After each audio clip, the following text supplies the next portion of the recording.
name is Fred Moore. I'm a retired miner. I have a long association with the Coomaditchie Aboriginal people.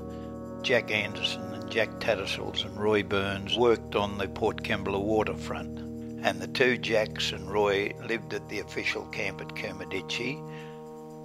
These were the times when Aboriginal people had few rights. At the time I was a miner and a union activist. I got involved in helping set up the Aboriginal Advancement League and found out about the earlier days of Coomaditchie.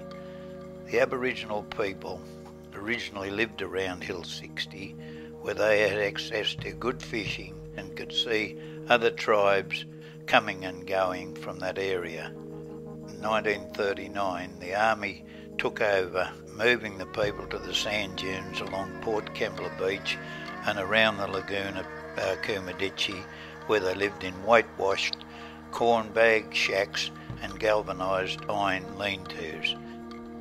When this Wollongong Council tried to move these people, the Aboriginal people fought back. They said, "This is our land." Jack Tattersall's been a voice for his people, argued for decent homes and to be treated equally. His voice was not taken seriously by the Aboriginal welfare and government bodies, but with the backing of the Labor Council in Wollongong, eventually an acre of ground was set aside and the government promised 12 houses.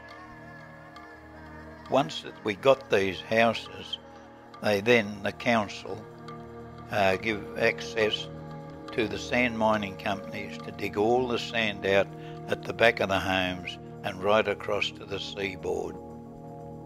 Not satisfied with that, they then turned it into a tip.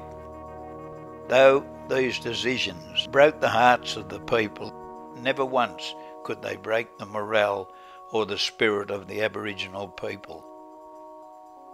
The women became a very strong group of people. We used the old hall, the old tennis hall.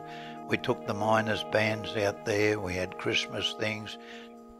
Well, these women, they made reconciliation with the community long before anyone knew anything about the word even of reconciliation.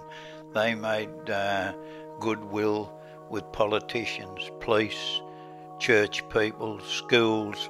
We worked towards the 1967 referendum that Aboriginal people would be counted in the census and that special laws should not be made for Aboriginal people.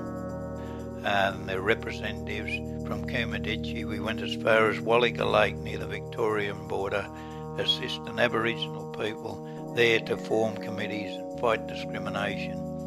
These fights then threw up the leaders who fight today.